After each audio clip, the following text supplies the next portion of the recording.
Esclave de la haine, je suis libre d'aimer.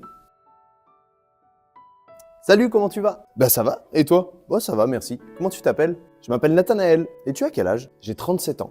Tu dis quoi, pain au chocolat ou chocolatine? Ah, je voudrais pas qu'il y ait de problème. Je vais dire un choco. Tu avais quel âge quand tu as rencontré Jésus? J'avais 16 ans quand j'ai dit oui à Jésus et que je l'ai rencontré.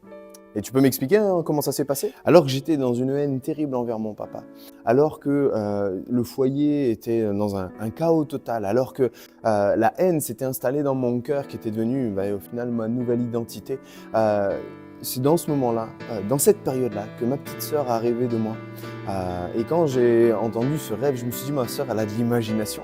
Et pour te la faire courte, on marchait dans un champ et au bout de ce champ, il y avait une lumière éclatante, apaisante, éblouissante. On n'avait qu'une envie, c'est d'y aller.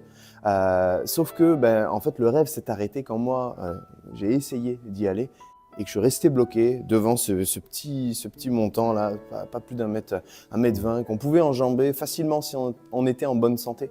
Mais moi, je ne l'étais pas du tout. Et je me suis dit, ma sœur, voilà, ok. Et puis je le raconte à une amie chrétienne qui se met à pleurer et qui dit, mais tu comprends pas que là, en fait, si tu ne fais pas la paix avec Jésus, tu ne pourras accéder à cette lumière et à cette paix-là. Et ça m'a mis à réfléchir et j'ai fait cette prière, la prière du désespéré, je m'appelais comme ça. J'ai dit à Dieu, si tu as un plan pour moi, ce dimanche, je viens dans ta maison et je veux une réponse. Et ce qui s'est passé, c'est que ce dimanche-là, le pasteur a prêché sur enfer, paradis, une seule décision et ça se passe sur la terre. Et il a utilisé ce verset aux Hébreux qui dit que l'homme ne peut mourir qu'une seule fois et après quoi vient le jugement.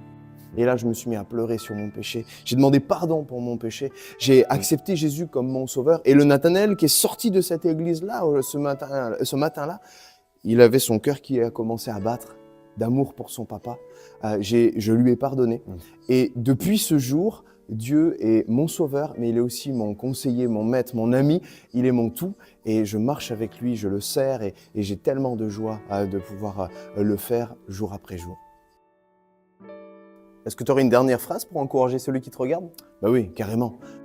Toi, si tu as dans ton cœur cette sensation qu'il manque quelque chose, sache que c'est Jésus. Alors viens à lui, ne tarde pas et va droit au but. Jette-toi dans les bras de celui qui t'a aimé le premier. Merci beaucoup. Merci à toi.